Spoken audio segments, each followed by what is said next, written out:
Bismillahirrahmanirrahim. Assalamualaikum warahmatullahi wabarakatuh. Baik, selamat siang para sahabatku seiman dan setakwa. Pada kesempatan kali ini saya ingin sedikit sharing tentang 5 pesan Nabi saat gerhana matahari tiba. Di sini saya membuat sebuah slide sederhana yang mungkin bisa membantu kita semuanya untuk mengetahui 5 dari pesan Nabi kita, Nabi besar Muhammad SAW. Gerhana matahari diprediksi akan terjadi pada tanggal 9 Maret 2016. Kalau terhitung dari hari ini, insya Allah akan terjadi besok jika Allah menghendaki. Sudahkah kita menyiapkan sesuatu pada momen yang jarang terjadi tersebut? Mungkin ada sebagian teman kita yang sudah siap, atau mungkin ada yang masih blank apa yang harus dilakukan. Baik, langsung saja. Di sini Nabi Muhammad SAW berpesan, yang pertama, perbanyaklah berzikir, bertakbir, beristighfar, dan bersedekah. Ibadah yang dilakukan ketika melihat atau terjadi suatu fenomena seperti gerhana adalah dengan memperbanyak berzikir, baik itu istighfar maupun takbir, sebagai bentuk rasa ketakutan kita atas kekuasaan yang Allah tunjukkan di alam semesta. Kita pun disuruh untuk bersedekah agar amal kebaikan kita semakin bertambah. Dari Aisyah, Rasulullah SAW telah bersabda, sesungguhnya matahari dan bulan adalah tanda di antara tanda-tanda kekuasaan Allah. Gerhana ini tidak terjadi karena kematian seseorang atau lahirnya seseorang. Jika melihat hal tersebut, maka berdoalah kepada Allah, bertakbirlah, kerjakanlah sholat, dan bersedekahlah. Hadis riwayat Bukhari. Dan yang kedua, pesan dari Nabi ialah lakukan sholat gerhana secara berjamaah di masjid. Amalan selanjutnya ketika terjadi gerhana adalah dengan melakukan sholat gerhana di masjid secara berjamaah.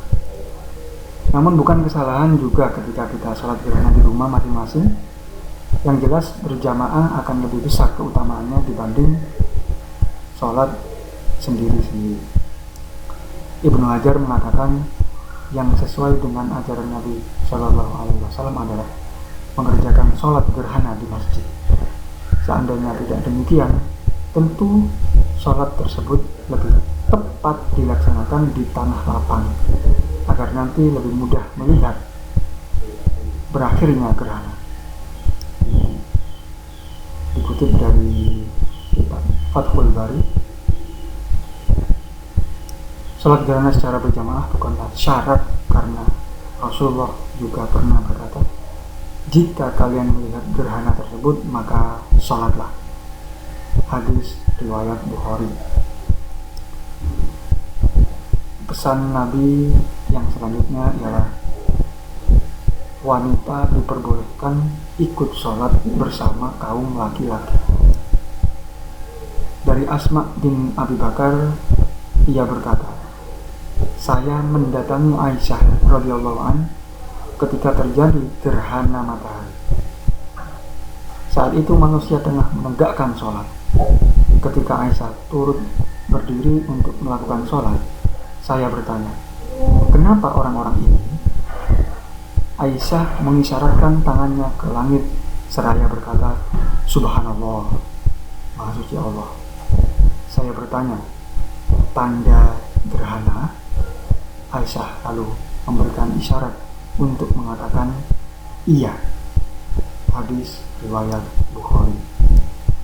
Dalam kitab Fathul Bari, Ibnu Hajar menjelaskan bahwa dengan keterangan tersebut maka menjadi sebuah sanggahan terhadap orang-orang yang melarang kaum wanita untuk ikut sholat gerhana berjamaah dengan kaum laki-laki. Jadi, dari keterangan di atas, maka wanita boleh ikut serta sholat gerhana dengan laki-laki di masjid. Namun jika dikhawatirkan terjadi fitnah, maka sholat di rumah adalah lebih baik. Untuk pesan Nabi selanjutnya ialah tidak ada azan dan iqamah. Aisyah berkata dalam suatu riwayat, Aisyah menuturkan bahwa pada zaman Nabi pernah terjadi gerhana matahari.